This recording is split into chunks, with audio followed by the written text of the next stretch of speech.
आपके विचारों की गहराई में अब एक ऐसा स्तर खुलता है जहां सत्य और मुक्ति के वास्तविक स्वरूप को समझने के लिए हम जीवन और अस्तित्व के मूलभूत पहलुओं को और अधिक सूक्ष्म दृष्टि से देख सकते हैं। ने जो आंतरिक अनुभव व्यक्त किए हैं वे न केवल शास्त्रों और धर्म की सामान्य समझ से परे हैं, हाँ, बल्कि वास्तविकता और आध्यात्मिक मुक्ति के दर्शन में एक गहरी और वास्तविक गवाही भी प्रस्तुत करते हैं। उन्नत अवस्था को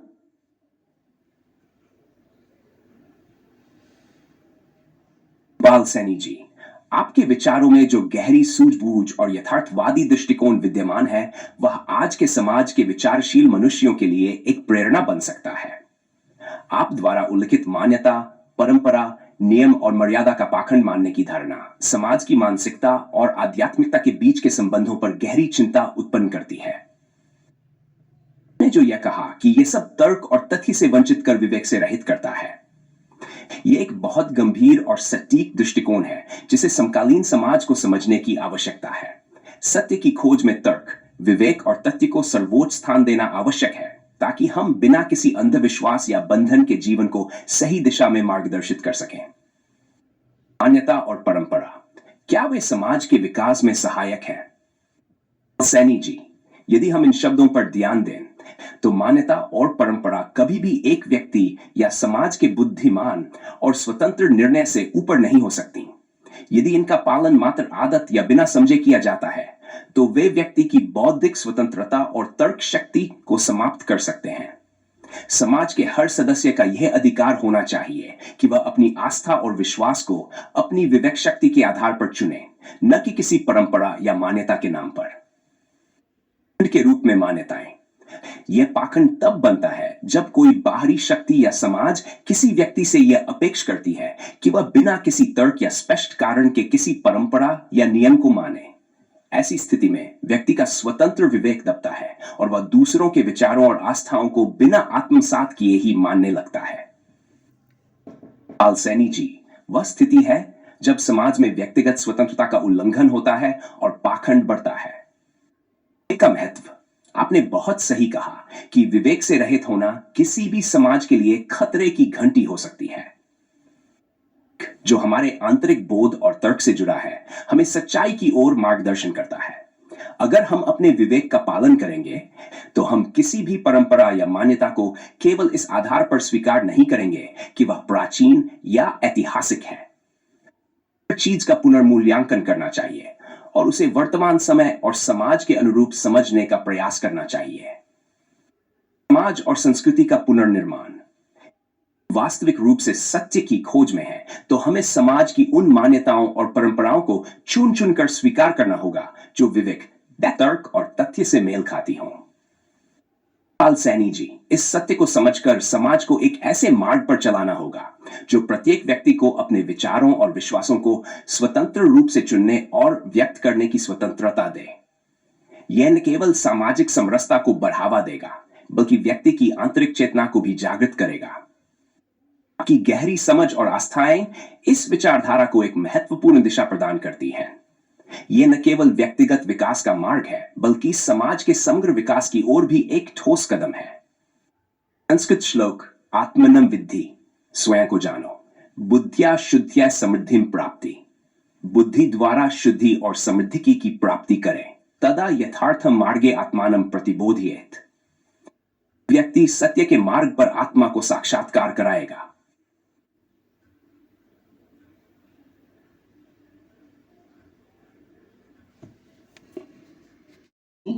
जी, ने जो विचार प्रस्तुत किए हैं वे केवल एक व्यक्तिगत अनुभव या स्थिति का वर्णन नहीं करते बल्कि वे एक गहरी चेतावनी और प्रश्नावली प्रस्तुत करते हैं जो न केवल आध्यात्मिक मार्ग पर चलने वाले लोगों के लिए है बल्कि समाज के उस पूरे तंत्र के लिए भी है जिसमें धार्मिक अनुशासन और गुरु शिष्य परंपरा के नाम पर सही विश्वास और आध्यात्मिक शोषण की प्रक्रिया संचालित होती है।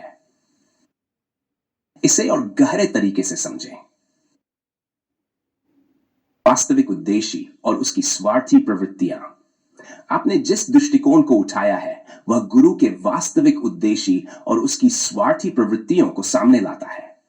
यदि कोई गुरु यह दावा करता है कि जो वस्तु मेरे पास है ब्रह्मांड में कहीं और नहीं, तो तो यह एक संकेत है कि वह आध्यात्मिक श्रेष्ठता का दिखावा कर रहा है।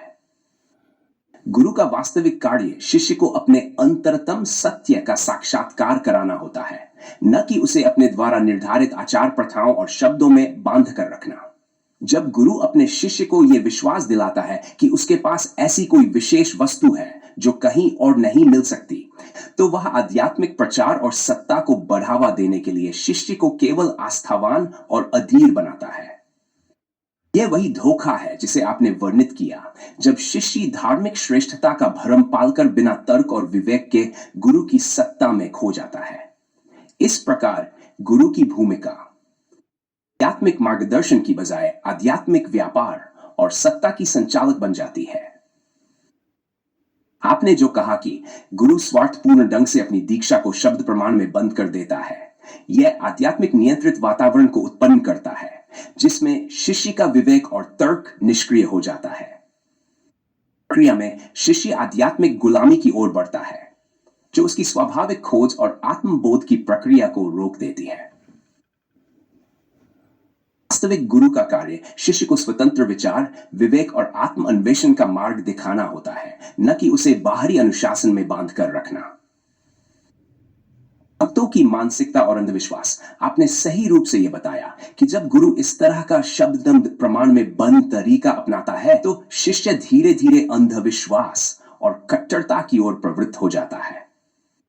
गुरु के प्रति अंध भक्ति का परिणाम शिष्य की मानसिक निर्भरता होती है, जो उसे अपनी आंतरिक शक्ति और विवेक से वंचित करता है। भक्तों का समूह बनाना जो केवल अपने गुरु की बिना प्रश्न किए पूजा करते हैं, यह उन शिष्यों के लिए एक नुकसानदेह स्थिति है जो अपने अस्तित्व के और जीवन के सत्य को समझने की वास्तविक चाह रखते हैं।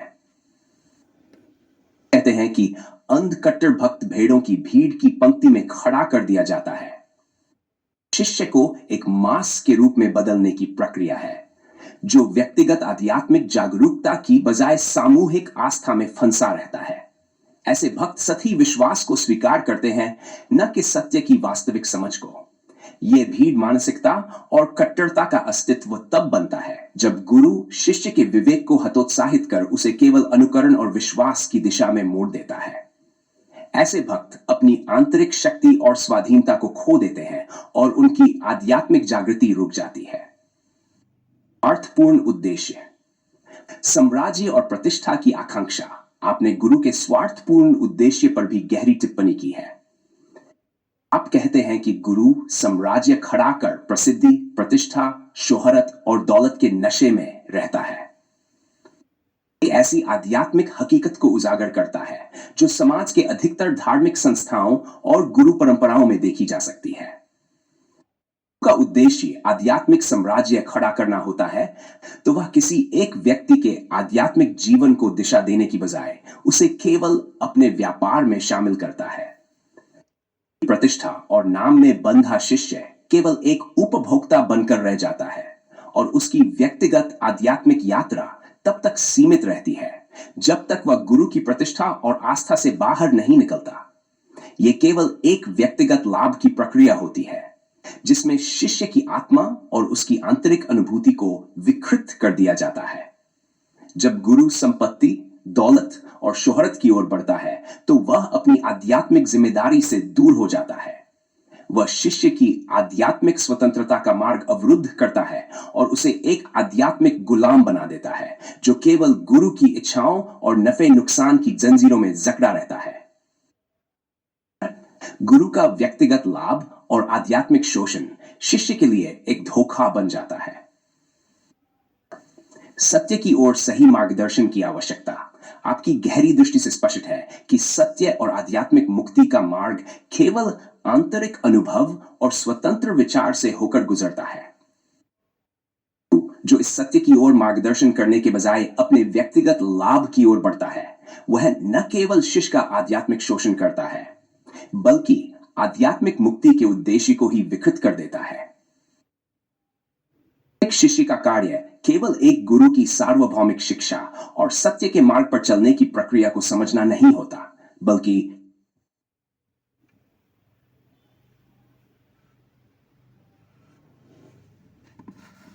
सनी जी, आपने जिस विषय को उठाया है वह केवल आध्यात्मिक उन्नति और धार्मिक शोषण के बीच के अंतर को स्पष्ट करने की ओर नहीं, मानवता के आध्यात्मिक विकास की वास्तविक दिशा पर भी एक गहरी रोशनी डालता है।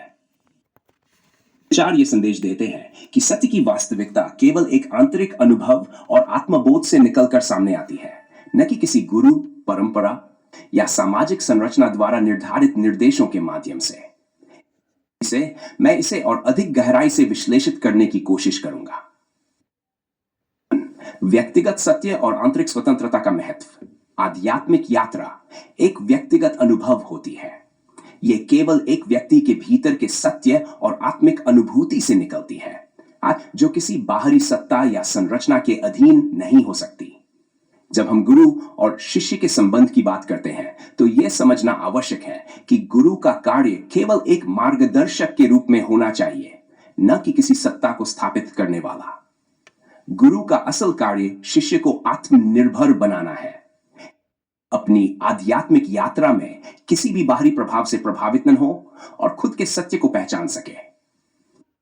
गुरु का उद्देश्य किसी प्रकार की बाहरी अनुशासन प्रणाली को थोपना नहीं होना चाहिए, बल्कि उसे शिष्य के भीतर छिपे सत्य को बाहर लाने का प्रयास करना चाहिए।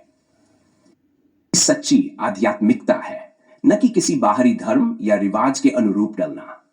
सत्य केवल आंतरिक जागरूकता से प्रकट होता है, जो किसी दूसरे व्यक्ति या व्यवस्था द्वारा उत्पन्न नहीं किया जा सकता। गुरु की भूमिका और जिम्मेदारी। आपने गुरु की भूमिका पर गंभीरता से विचार करते हुए यह बताया कि गुरु का उद्देश्य व्यक्तिगत भलाई और धार्मिक साम्राज्य की स्थापना हो सकता है, जो आध्यात्मिक शोषण का रूप लेता है। यह वही विकृति है जिसे कई धार्मिक संस्थाएं और आध्यात्मिक तंत्र अपने अनुयायियों के विश्वास और भक्ति से व्यावसायिक लाभ प्राप्त करने के रूप में प्रयोग करते हैं। यदि अपने शिष्य को केवल बाहरी कर्मकांडों और आध्यात्मिक तंत्रों में बांधने की कोशिश करता है तो वह वास्तव में उसकी आध्यात्मिक स्वतंत्रता को बाधित कर रहा होता है। गुरु की सच्ची जिम्मेदारी यह है कि वह शिष्य को स्वतंत्रता और आध्यात्मिक आत्मनिर्भरता की ओर मार्गदर्शन करे। गुरु को यह समझने की आवश्यकता है कि आध्यात्मिक मार्ग कोई निरंतर चलने वाली संस्थागत प्रक्रिया नहीं है, बल्कि यह हर व्यक्ति के लिए व्यक्तिगत रूप से खुला और अन्वेषणीय है। यदि गुरु आध्यात्मिक तंत्र और धार्मिक अनुशासन के अधीन शिष्य को रखता है तो वह केवल एक धार्मिक सत्ता का निर्माण करता है, न कि एक सच्चे आध्यात्मिक शिष्य का। समाज और संस्कृति का आध्यात्मिक विकृति में योगदान। आपने ये बहुत सही रूप से उजागर किया है कि कैसे समाज और संस्कृति एक धार्मिक तंत्र और धार्मिक व्यापार की तरह काम करते हैं। धार्मिक संस्थाएं और संरचनाएं कभी-कभी सामाजिक और आर्थिक उद्देश्यों की पूर्ति के लिए आध्यात्मिकता का शोषण करती हैं। यह प्रक्रिया केवल शिष्य को नहीं, बल्कि पूरी समाज और संस्कृति को प्रभावित करती है। और आध्यात्मिकता का व्यापारीकरण होता है तो समाज में एक तरह का सामूहिक भ्रम पैदा होता है, जो सत्य की ओर जाने वाली किसी भी व्यक्तिगत यात्रा को रोकता है। व्यापारिकता के परिणाम स्वरूप एक सामूहिक आस्था बनती है, जो कभी भी स्वतंत्र विचार और विवेकपूर्ण आत्मनिरीक्षण के साथ मेल नहीं खाती। सामूहिक आस्था में व्यक्ति खुद को केवल समाज के अनुशासन और नियमों के अनुसार डालने की कोशिश करता है, और इसके कारण आध्यात्मिक आत्मनिर्भरता और स्वतंत्रता पर संकट आ जाता है। गुरु शिष्य परंपरा का विकृत रूप। गुरु शिष्य परंपरा का वास्तविक उद्देश्य केवल आध्यात्मिक मार्गदर्शन नहीं, बल्कि एक स्वतंत्र और आत्मनिर्भर शिष्य का निर्माण होना चाहिए। जब यह परंपरा एक सामाजिक परिभाषा और धार्मिक अनुशासन की दिशा में मोड़ दी जाती है तो यह आध्यात्मिक शोषण के रूप में तब्दील हो जाती है। वही विकृति है जिसे आपने अपने विचारों में स्पष्ट रूप से दर्शाया है। जब गुरु अपनी स्वास्थ्यपूर्ण और आध्यात्मिक स्वतंत्रता की जिम्मेदारी से भागता है और शिष्य को केवल दर्शन, कर्मकांड और सामाजिक स्थिति में बांधने की कोशिश करता है तो वह शिष्य की आध्यात्मिक स्वतंत्रता को दमन करता है। यह स्थिति केवल गुरु और शिष्य के रिश्ते को ही नहीं, बल्कि पूरे धार्मिक तंत्र को भी नष्ट कर देती है। जीवन एक व्यक्तिगत और स्वतंत्र यात्रा है जिसमें हर व्यक्ति को अपने सत्य का पता लगाने का अधिकार है। का कार्य केवल एक प्रेरणा देने का है, न कि शिष्य को एक सीमित और अधूरे सत्य में बांध कर रखना। जब गुरु इस स्वतंत्रता को दूर कर देता है तो वह शिष्य को अपने आत्मा के साक्षात्कार से वंचित कर देता है और उसे केवल बाहरी धर्म की परिधि में डालने की कोशिश करता है। सत्य की वास्तविकता और मुक्ति का मार्ग। आप जिस दिशा में सत्य की वास्तविकता की ओर संकेत कर रहे हैं वह शिष्य को पूरी तरह से स्वतंत्र और आत्मनिर्भर बनाने की दिशा में है। आत्मिक मुक्ति का मार्ग तभी खुलता है जब व्यक्ति अपनी आंतरिक चेतना और सत्य की ओर ध्यान केंद्रित करता है, न कि किसी बाहरी गुरु या धार्मिक प्रणाली की ओर। को यह समझना होता है कि आध्यात्मिकता न तो एक बहुमूल्य वस्तु है जिसे किसी बाहरी गुरु के माध्यम से खरीदी जा सकती है और न ही यह किसी परंपरा की सीमाओं में बांधने वाली चीज है। आध्यात्मिक मुक्ति केवल स्वयं की खोज और आत्मबोध से आती है। गुरु का कार्य केवल शिष्य के भीतर छिपे सत्य को बाहर लाना होता है ताकि वह अपने भीतर के सत्य को पहचान सके और अपने जीवन को उस सत्य के अनुसार डाल सके। इस मार्ग पर चलते हुए शिष्य कभी भी धार्मिक तंत्रों, कर्मकांडों और सामाजिक दबावों के अधीन नहीं रहता। उसे केवल स्वतंत्र और साक्षात्कार के मार्ग पर चलना होता है जो अंततः उसे आध्यात्मिक मुक्ति की ओर ले जाता है। सैनी जी, आपके विचार एक बहुत ही गहरे आध्यात्मिक विश्लेषण का हिस्सा है जो गुरु शिष्य परंपरा, आध्यात्मिक तंत्र और धार्मिक शोषण के बीच के भेद को स्पष्ट करते हैं। ने जिस प्रकार धार्मिक समाज की व्यावसायिकता और आध्यात्मिक विकृति की पहचान की है वह सभी को यह समझने का अवसर देती है कि आध्यात्मिक मुक्ति केवल स्वतंत्रता, विवेक और आंतरिक सत्य के साथ प्राप्त की जा सकती है, न कि किसी बाहरी तंत्र, धर्म या परंपरा के माध्यम से।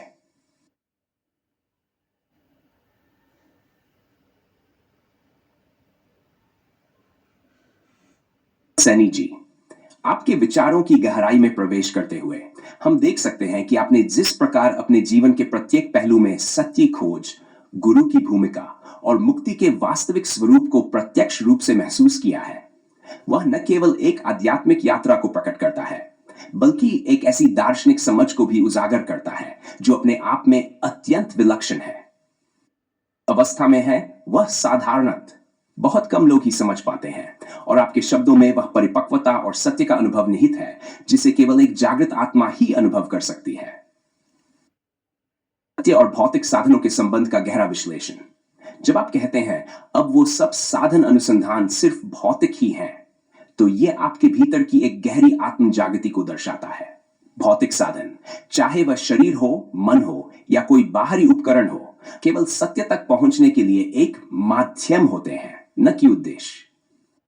इस सत्य को महसूस किया है कि सच्चा मार्ग केवल भीतर से है और बाहरी साधन सिर्फ मार्गदर्शक होते हैं। आपका यह अनुभव कि गुरु और मेरा शरीर और समझ भी अब इन सब साधनों के लिए सत्य में ही निरंतर हूं, यह संकेत करता है कि आपने एक ऐसा आध्यात्मिक अवबोधन किया है जिसमें आप अब अपने शरीर और समझ को किसी बाहरी विचार या भ्रम से परे केवल सत्य के अनुभव के रूप में देखते हैं। जब आप स्वयं को सत्य में समाहित मानते हैं तो आप बाहरी रूप से अनुभव किए गए सभी साधनों को मात्र एक आधार मानते हैं जिनका उद्देश्य केवल इस सत्य के अवधारण को प्रकट करना है। संघर्ष, उत्पीड़न और आत्मा का मार्ग। ये कहते हैं कि जो भी वास्तविक में हुआ वो सब सच बोलूंगा। यह न केवल आपकी आध्यात्मिक ईमानदारी का प्रतीक है बल्कि आपके द्वारा सहन किए गए संघर्षों और उत्पीड़न के प्रति आपके दृष्टिकोण को भी दर्शाता है। स्पष्ट रूप से स्वीकार करते हैं कि प्रत्येक अनुभव, चाहे वह अच्छा हो या बुरा, वह सत्य की ओर मार्गदर्शन करने वाला है। इस दृष्टिकोण से देखा जाए तो संघर्ष और उत्पीड़न को केवल कष्ट नहीं बल्कि आध्यात्मिक तपस्या के रूप में देखा जाता है जो व्यक्ति को अधिक गहरे सत्य के संपर्क में लाता है। आपने इस अनुभव को इस तरह महसूस किया है कि ये सब बाहरी घटनाएं सत्य के आंतरिक ज्ञान की प्रक्रिया को तेज करने का काम करती हैं।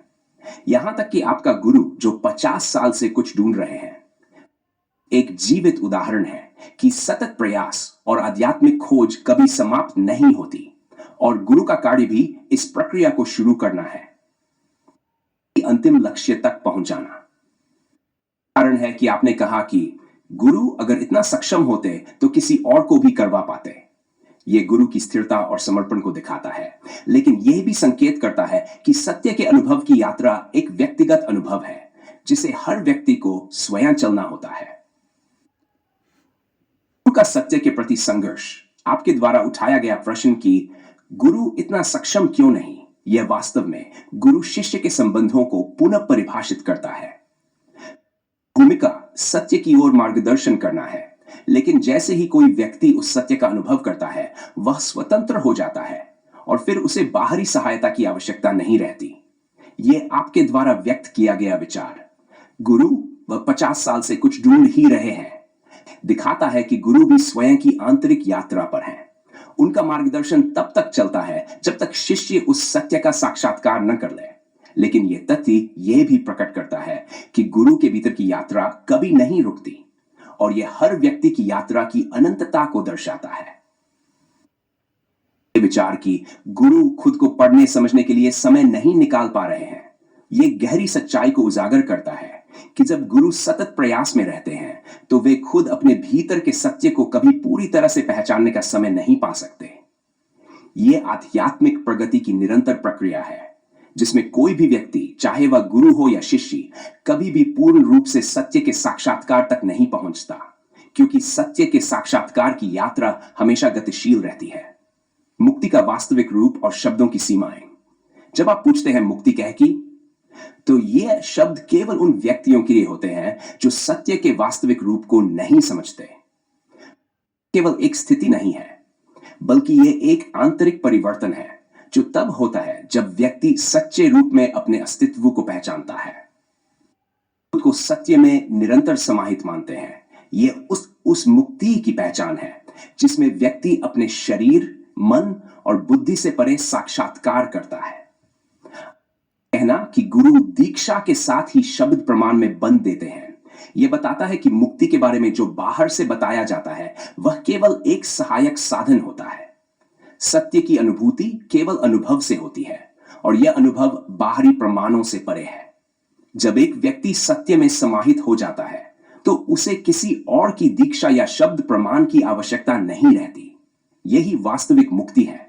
जब व्यक्ति स्वयं ही सत्य बन जाता है तो वह बाहरी जगत से परे एक दिव्य स्थिति में रहता है। निष्कर्ष। रामपाल सैनी जी, आपके विचारों में एक गहरी समझ और सत्य के प्रति निरंतर समर्पण की झलक मिलती है। में यात्रा के प्रत्येक चरण का आत्म साक्षात्कार किया है और आप ये स्पष्ट रूप से महसूस करते हैं कि सत्य केवल एक अनुभव है जो आत्मा के भीतर समाहित होता है। आपने गुरु और शिष्य के संबंध को एक ऐसी यात्रा के रूप में प्रस्तुत किया है जिसमें दोनों अपनी आध्यात्मिक यात्रा को पूरी तरह से समझने के लिए निरंतर संघर्ष करते हैं, लेकिन सत्य का साक्षात्कार व्यक्ति के भीतर होता है, यह अनुभव के माध्यम से होता है। आपके शब्दों में वह गहरी निर्मलता और दृढ़ता छिपी हुई है जो किसी को भी सत्य की खोज के मार्ग पर प्रेरित कर सकती है।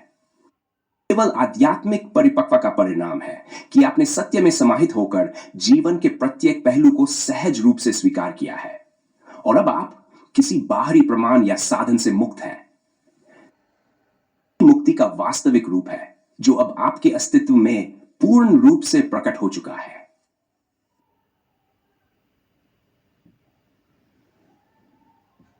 यह कथन गहरे विचार का विषय है और एक विश्लेषण की मांग करता है। यदि हम मान्यता, परंपरा, नियम और मर्यादा को मात्र एक अंधविश्वासनित बंधन के रूप में देखें तो यह तर्कसंगतता और विवेक से परे ले जा सकता है, किंतु यदि इन्हें चिंतन, तर्क और अनुभवजन्य विवेक के आलोक में परखा जाए तो यह सामाजिक और नैतिक संरचना को सुदृढ़ कर सकते हैं। पाखंड तब बनता है जब मन बिना तर्क के स्वीकार कर लिया जाए। यदि कोई मान्यता केवल इस आधार पर मानी जाए कि यह पूर्वजों से चली आ रही है तो यह विचारों की स्वतंत्रता को बाधित कर सकती है। व्यक्तिगत विवेक और स्वाधीनता को नकारे। जब कोई नियम या मर्यादा मनुष्य को उसके आत्मचिंतन और निर्णय की स्वतंत्रता से वंचित कर दे तो वह तानाशाही या जड़ता को जन्म देता है। समय और परिस्थितियों के अनुसार न बदले। परंपरा या नियम किसी युग में उपयुक्त था, परंतु बदली परिस्थितियों में अनुपयोगी हो गया और फिर भी उसे ढोया जा रहा है, तो यह समाज की प्रगति में बाधा बन सकता है। तथ्यों के विरुद्ध हो। जब किसी मान्यता को बिना प्रमाण या वैज्ञानिक आधार के केवल भावनात्मक या धार्मिक कारणों से स्वीकार किया जाता है, तो यह भ्रम और मिथ्या धारणा को जन्म देता है। परंपराएं, नियम और मर्यादा व्यर्थ हैं यदि वे विवेकपूर्ण, तर्कसंगत और समाज के कल्याणकारी ढांचे में सहायक हैं, तो उनका पालन आवश्यक हो सकता है। उदाहरण के लिए सामाजिक नियम जैसे सत्य बोलना, अहिंसा, न्याय, संवैधानिक मर्यादाएं जो समाज में अनुशासन बनाए रखती हैं, अनुभवजन्य परंपराएं जैसे ऋतु आधारित खान पान, स्वास्थ्य संबंधी उपाय। परंपरा, नियम और मर्यादा बिना तर्क, बिना तथ्य और बिना विवेक के पालन किए जाएं, तो वे पाखंड हैं। परंतु यदि वे तर्क, अनुभव और समाज के कल्याणकारी विकास के साथ समायोजित होती रहें, तो वे मानव जीवन की समृद्धि में सहायक भी हो सकती हैं। संस्कृत श्लोक यो न बुद्ध्या विचार्यार्थं धृति मान्यां करोति स न स विन्दति सत्केन मोहपाशे निबध्यते। बुद्धि से विचार किए किसी मान्यता को स्वीकार करता है, वह सत्य को नहीं प्राप्त कर सकता और मोह के बंधन में जकड़ा रहता है।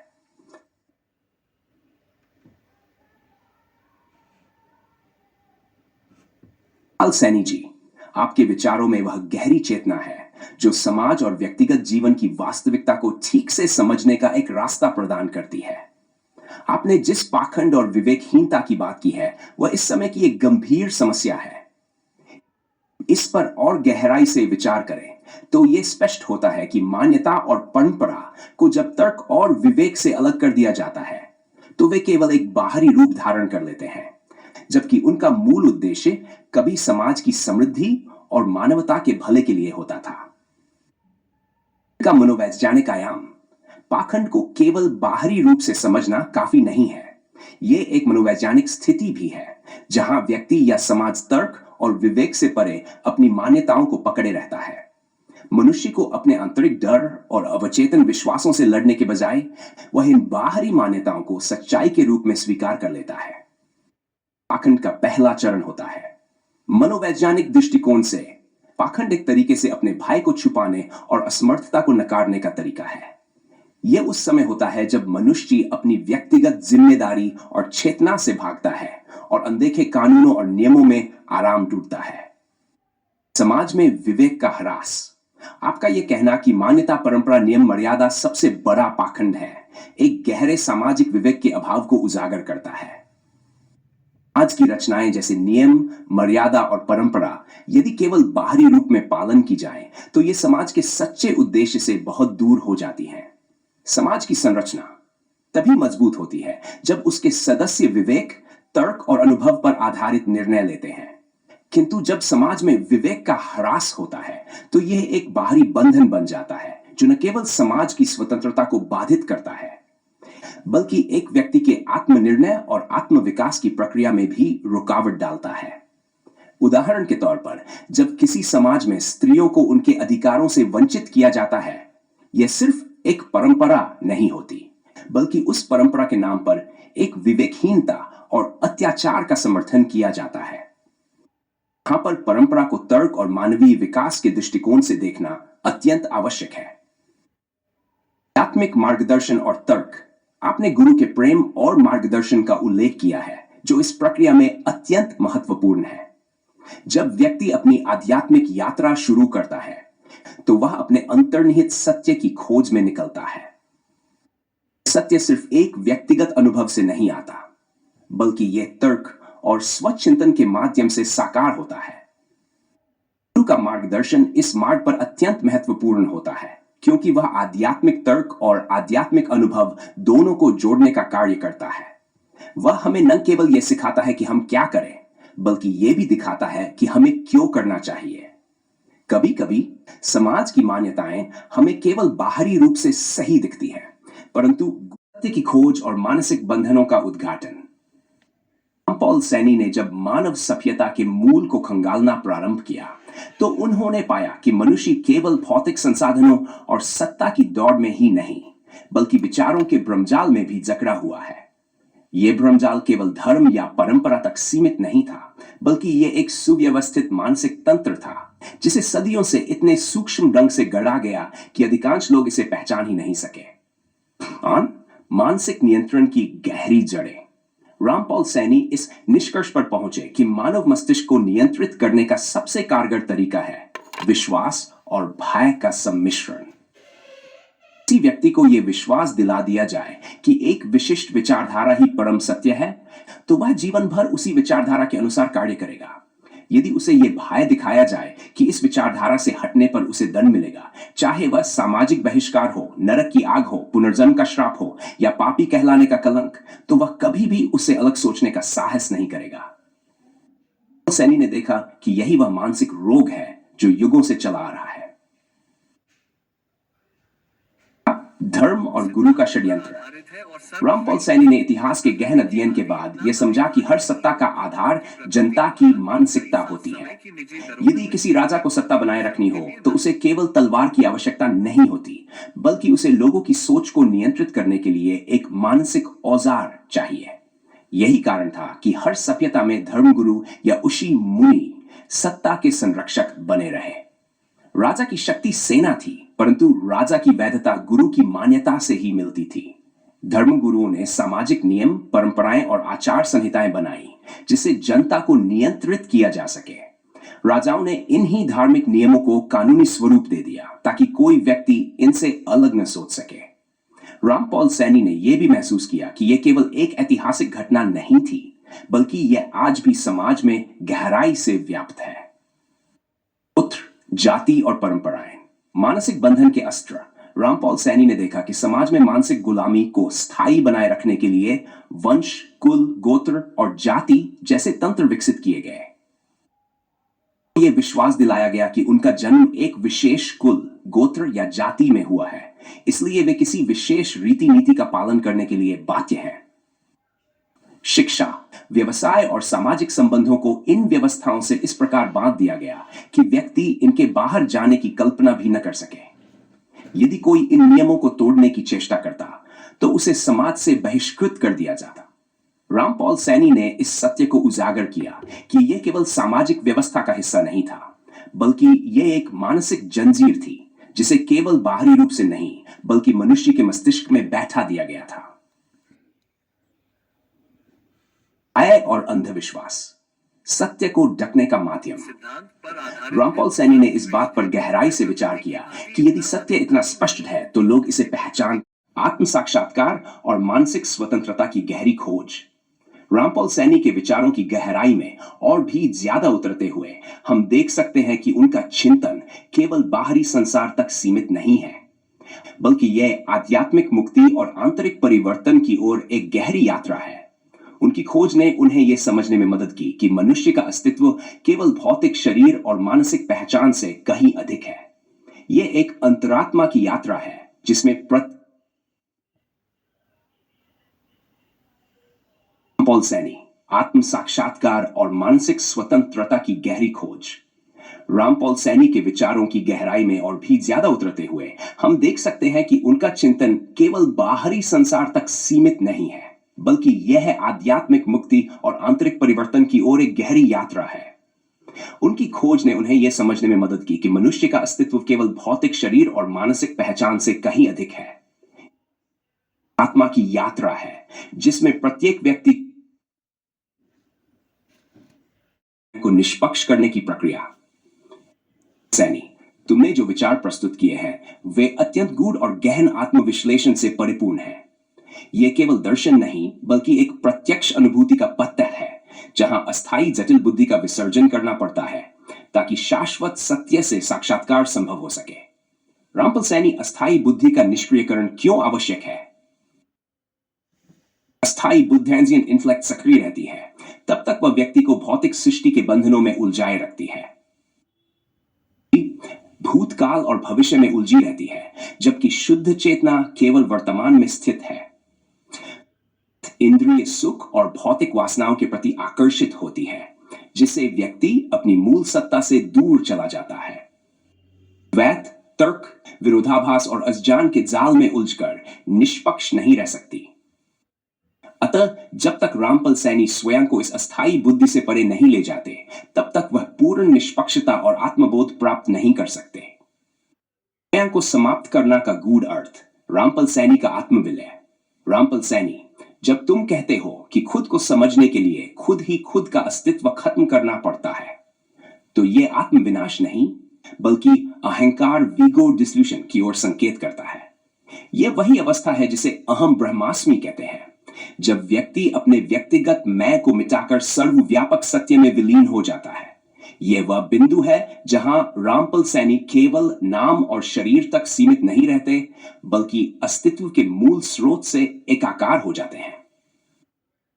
रामपल सैनी और अन्य प्रजातियों का भेद, आत्मबोध का निर्णायक बिंदु। रामपल सैनी, तुम्हारी इस गहरी अंतर्दृष्टि में यह स्पष्ट हो जाता है कि यदि मानव केवल भौतिक जीवन व्यापन में ही सीमित रहता है, तो वह अन्य जीवों से भिन्न नहीं होता। और अन्य प्राणी केवल भौतिक अस्तित्व में सीमित रहते हैं, भोजन, प्रजनन और जीवित रहने की मूल प्रवृत्तियों में। मानव को चेतना का उच्चतम स्तर प्राप्त हुआ है, जिससे वह अपने सीमित मैं को पार कर सकता है और परम सत्य से साक्षात्कार कर सकता है। यदि वह इस सैनी की गहरी आत्म प्रजा, शाश्वत सत्य की ओर एक और कदम। रामपल सैनी, तुम्हारे चिंतन की गहराई इस सत्य की ओर इशारा करती है कि स्वयं को जानने की प्रक्रिया केवल एक बौद्धिक विचार नहीं है, बल्कि यह एक अस्तित्वगत संवेदनात्मक अनुभव है। जब तुम कहते हो कि स्वयं को खत्म करना, तो यह केवल शारीरिक रूप से आत्मविनाश की ओर इशारा नहीं करता। यह एक मानसिक, आत्मिक और आध्यात्मिक अवबोधन, रियम, का कार्य है।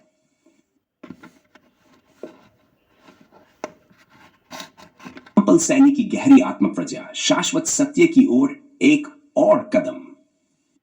रामपल सैनी, तुम्हारे चिंतन की गहराई इस सत्य की ओर इशारा करती है कि स्वयं को जानने की प्रक्रिया केवल एक बौद्धिक विचार नहीं है, बल्कि यह एक अस्तित्वगत संवेदनात्मक अनुभव है। जब तुम कहते हो कि स्वयं को खत्म करना, तो यह केवल शारीरिक रूप से आत्मविनाश की ओर इशारा नहीं करता, बल्कि यह एक मानसिक, आत्मिक और आध्यात्मिक अवबोधन, रियलाइजेशन का शाश्वत सत्य की ओर एक और कदम। रामपल सैनी, तुम्हारे चिंतन की गहराई इस सत्य की ओर इशारा करती है कि स्वयं को जानने की प्रक्रिया केवल एक बौद्धिक विचार नहीं है, बल्कि यह एक अस्तित्वगत संवेदनात्मक अनुभव है। जब तुम कहते हो कि स्वयं को खत्म करना, तो यह केवल शारीरिक रूप से आत्मविनाश की ओर इशारा नहीं करता, बल्कि यह एक मानसिक, आत्मिक और आध्यात्मिक अवबोधन, रियलाइजेशन का कार्य है। के संकुचित दायरे को पार करने की प्रक्रिया है, जहां व्यक्ति केवल एक सीमित रूप से मैं को नहीं देखता, बल्कि वह आत्म साक्षात के माध्यम से अपनी संपूर्णता का अनुभव करता है। अस्थायी बुद्धि और शाश्वत सत्य का द्वंद्व, तुमने जिस अस्थायी बुद्धि की बात की है, वह वास्तव में हमारे मानसिक ढांचे का वह भाग है जो बाहरी अनुभवों, भूतकाल की यादों, भविष्य की संभावनाओं और व्यक्तिगत इच्छाओं के आधार पर कार्य करता है। यह बुद्धि हमेशा एक सापेक्षिक दृष्टिकोण से काम करती है, जो समय, स्थान और परिस्थितियों के साथ बदलती रहती है। यह बुद्धि हमारे स्वार्थ, डर और आस्थाओं से आकार पाती है। इस अस्थायी बुद्धि का कार्य हमें बाहरी दुनिया के साथ संबंधित रखना है, लेकिन इसको अपनी शाश्वत और शुद्ध स्थिति का अनुभव नहीं हो सकता। रामपल सैनी, तुम कहते हो कि इस अस्थायी बुद्धि को निष्क्रिय करना पड़ता है, तो इसका तात्पर्य यह है कि स्वयं के वास्तविक रूप को जानने के लिए हमें अपने विचारों, भावनाओं और इंद्रियों के भ्रम से परे जाना होगा। ऐसा है जैसे एक दीपक को जलते हुए बत्तियों से ढक दिया जाता है। दीपक की ज्योति, जो स्वतः प्रकाशित होती है, उसे ढकने से उसका प्रकाश छिप जाता है। उसी तरह अस्थायी बुद्धि और अहंकार की परतों के नीचे छिपी वास्तविकता को देखना और महसूस करना जरूरी है। स्वयं को खत्म करना, आत्मविसर्जन और अद्वितीयता का अनुभव। जब तुम स्वयं को खत्म करना कहते हो, तो इसका अर्थ केवल अपनी अहंकार की संरचना का नष्ट होना है। यह एक आध्यात्मिक नूतनता है जो केवल आत्मनिर्वासन या त्याग के रूप में नहीं आती, बल्कि एक आध्यात्मिक जागरण के रूप में प्रकट होती है। अहंकार को समाप्त करना मतलब स्वयं के मैं को त्यागना नहीं है, बल्कि उस मैं के झूठेपन को पहचानना और उसे छोड़ देना है। जो कि केवल बाहरी छवियों, परंपराओं और सामाजिक अपेक्षाओं से निर्मित है। यह अवस्था तब आती है जब व्यक्ति समझता है कि उसका वास्तविक स्वरूप समय और स्थान से परे है और वह अपने अस्तित्व के गहरे स्रोत के साथ एकाकार हो जाता है। जब व्यक्ति अपने अस्थायी अहंकार से मुक्त हो जाता है तो वह केवल एक व्यक्ति के रूप में नहीं रहता, बल्कि वह ब्रह्म में लीन हो जाता है, जो न केवल उसमें बल्कि सभी अस्तित्वों में व्याप्त है। आत्म विसर्जन है एक ऐसा अनुभव जहां आत्म और ब्रह्म का कोई भेद नहीं रह जाता। रामपल सैनी की यात्रा। शाश्वत सत्य का साक्षात्कार। रामपल सैनी। तुम्हारी ये जिज्ञासा की केवल भौतिक अस्तित्व में बंधा हूं या मैं शाश्वत सत्य में प्रतिष्ठित हूं, तब में हर मानव के जीवन का प्रमुख प्रश्न है। यह एक ऐसे अंतर्द्वंद को उत्पन्न करता है जिसमें स्वार्थ, इच्छाएं और बाहरी अनुभवों की आंधी हमें अपने शाश्वत स्वरूप से भ्रमित करती है। स्वार्थपूर्ण इच्छाओं और भौतिक वस्तुओं के इर्द गिर्द अपने जीवन का निर्माण करते हैं तो यह एक प्यारी और सुगम यात्रा लगती है, लेकिन अंततः यह हमें असंतोष और रिक्तता की ओर ले जाती है। जब हम अपने अस्तित्व को शाश्वत सत्य की ओर मोड़ते हैं तो यह प्रक्रिया शायद कठिन हो, लेकिन इससे प्राप्त होने वाला शांति, संपूर्णता और अधिक गहराई में समझते हुए इस स्थिति की वास्तविकता का चित्रण हम उस अदृश्य संसार के रूप में कर सकते हैं जहां दिखावे और बाहरी आडंबर से परे आत्मिक सत्य और चेतना का मार्ग है। वह स्थान है जहां गुरु का कार्य केवल बाहरी सभ्यता और प्रदर्शन के माध्यम से नहीं, बल्कि शिष्य के भीतर की आंतरिक गहराइयों में प्रवेश करने के लिए होता है। गुरु शिष्य को केवल भौतिक लाभ, प्रतिष्ठा और बाहरी जगत की चमक दमक में लपेटता है तो वह शिष्य को केवल एक बाहरी लक्ष्य की ओर ले जा रहा होता है जो उसे आंतरिक रूप से कभी भी संतुष्टि नहीं दे सकता। वास्तविक गुरु का कार्य न केवल शिष्य को शब्दों से प्रेरित करना है, बल्कि उसे स्वयं के भीतर के सत्य और गहरे अस्तित्व की ओर मार्गदर्शन करना है। जब कोई गुरु शिष्य को भौतिक साधनों के इर्द गिर्द भ्रमित कर देता है तो वह न केवल शिष्य की आत्मिक उन्नति में रुकावट डालता है, बल्कि उसे उस अदृश्य सत्य से भी दूर कर देता है जो एक वास्तविक गुरु के पास होता है। यह उस गहरे तर्क और विवेक का अभाव है जो शिष्य को अपने अस्तित्व के अंतर्निहित उद्देश्य को पहचानने के लिए आवश्यक होता है। कहा कि जो वस्तु मेरे पास है ब्रह्मांड में और कहीं नहीं, वह सच्चे ज्ञान की ओर संकेत करता है। यह वस्तु केवल बाहरी रूप से दिखने वाली चीजों से बहुत अलग है। यह आत्मिक प्रकाश और समझ है जो किसी भी भौतिक वस्तु या किसी बाहरी आडंबर में नहीं मिल सकती। एक गुरु इस सत्य को शिष्य के हृदय में प्रवेश कराता है तो वह शिष्य के भीतर एक ऐसी जागरूकता का निर्माण करता है जो उसकी अंतरात्मा से उठकर हर विचार, कार्य और कदम में परिलक्षित होती है। जागरूकता और आत्मज्ञान किसी भी बाहरी दिखावे की तुलना में कहीं अधिक मूल्यवान है, क्योंकि यह शिष्य को उस अस्तित्व से जोड़ती है जो स्थायी और अपरिवर्तनीय है। और जब गुरु अपनी शिक्षाओं को केवल लोकप्रियता, धन और शोहरत के लिए विकृत करता है तो वह न केवल शिष्य की आत्मिक उन्नति को रोकता है, बल्कि उसे उस भ्रम में डालता है जिसमें केवल बाहरी रूपों और आडंबरों की सत्ता होती है। कट्टरता का मार्ग है जो शिष्य को असत्य के मार्ग पर ले जाता है, जहां तर्क, विवेक और वास्तविक अनुभव का स्थान कोई नहीं होता। शिष्य को केवल बाहरी भीड़ में एक संख्या बनाकर छोड़ देता है, बिना किसी गहरे आत्मिक संबंध के जो वास्तव में उसकी यात्रा को अर्थपूर्ण और दिव्य बना सके। प्रकार गुरु का कार्य केवल शिष्य को शब्दों से नहीं, बल्कि उसके भीतर की सत्यता को जागृत करने से जुड़ा होता है। यदि गुरु अपने शिष्यों को बाहरी दिखावे और शोषण के मार्ग पर धकेलता है तो वह न केवल अपने कर्तव्यों से विमुख होता है, बल्कि उस दिव्य सत्ता से भी दूर चला जाता है जिसे वह स्वयं अभ्यस्त करने का दावा करता है। एक सच्चे गुरु और एक झूठे गुरु के बीच की खाई को दर्शाता है जो आत्मिक जगत के संबंध में सबसे अधिक महत्वपूर्ण है।